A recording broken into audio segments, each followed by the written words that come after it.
Hello students and young learners. In this video we'll see the axis, the impact of green revolution on Indian economy. Okay, this is from 5th unit again. This will definitely come under 10 marks. Okay, 50-50 chances है. अगर 10 में नहीं आया suppose तो ये 5 में जरूर आएगा, बट आएगा. Okay, so even this answer also you have to learn for final exams.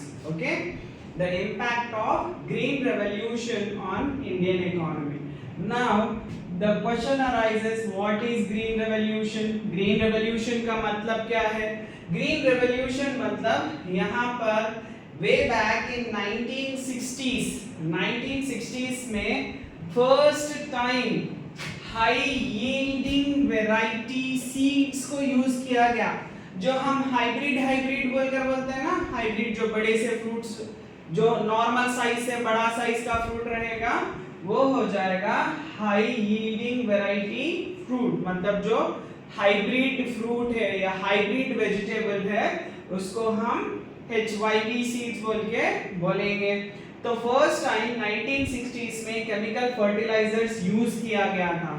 So it was Norman Borlaug who was an agronomist way back in 1968.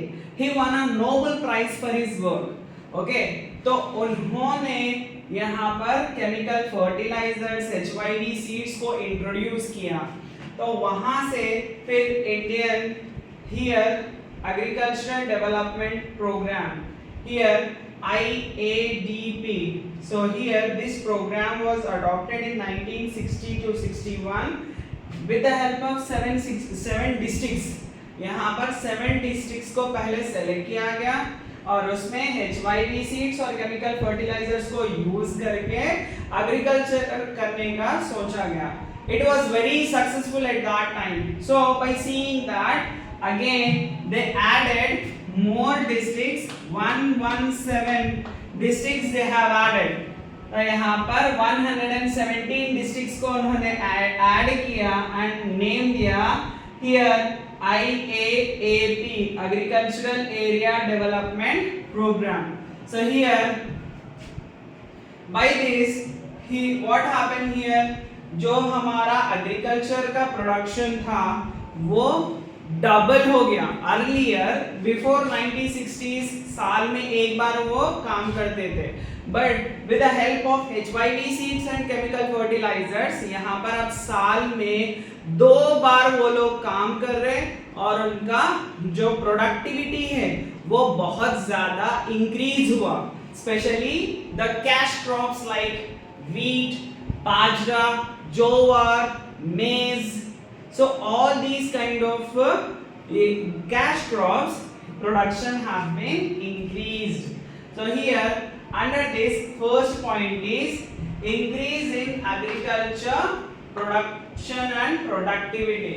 जो हमारी productivity थी वो suddenly increase हुई. Like earlier we used to produce only 1.1 million tons of wheat, but यहाँ पर it increased to 2.2 millions.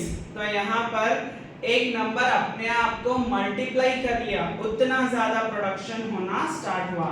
So by this what happened, we were self sufficient. अपनी country के लिए प्रोडक्टिविटी ज्यादा होके बच जा रही तो हम क्या करें, एक्सपोर्ट करना स्टार्ट करें.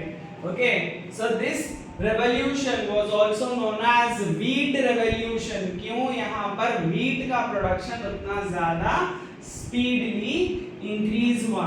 Then employment. Here in agriculture there are few vegetables like potatoes and sugarcane and carrot. तो यहाँ पर इन सब के wheat, राइस, इन सब के प्रोडक्शन के लिए यहाँ पर ज्यादा लेबर की जरूरत पड़ती.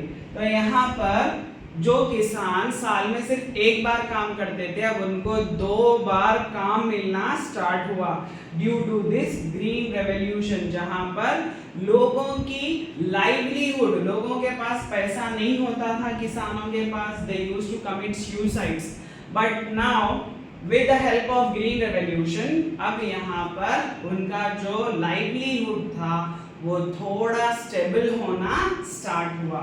इम्प्रूवमेंट इन फार्मर्स इनकम, अब यहाँ पर कुछ डिस्ट्रिक्ट्स या स्टेट्स हम बोलेंगे like Andhra Pradesh, Tamil Nadu, Himachal, Haryana, Punjab, Gujarat, Maharashtra, not Maharashtra, then Kerala, Himachal, all these states were here depended on agriculture। अब यहाँ पर उनको ज्यादा प्रोडक्शन होने की वजह से ये स्टेट्स का जो इनकम था वो भी इंक्रीज हो गया, जहां पर even Telangana will also come under the production.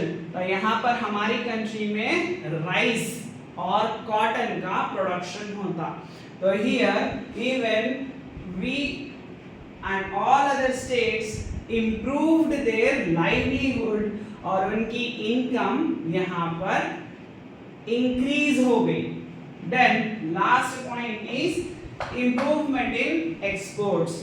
Even the export of the goods, specially the tea powder, Assam से tea powder, then spices, then wheat, rice, ज्वार, बाजरा, मेज, ये सारे चीज़ें हम एक्सपोर्ट करते हैं दूसरे कंट्रीज को।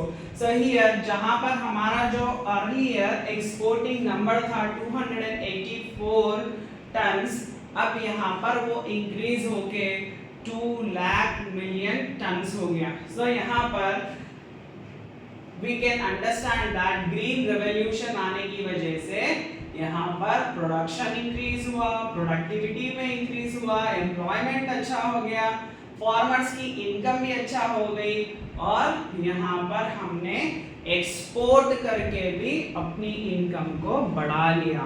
Okay, hope you all understood. Okay, and we will see even the short answer type questions from this particular unit. Stay tuned for that. Thank you so much.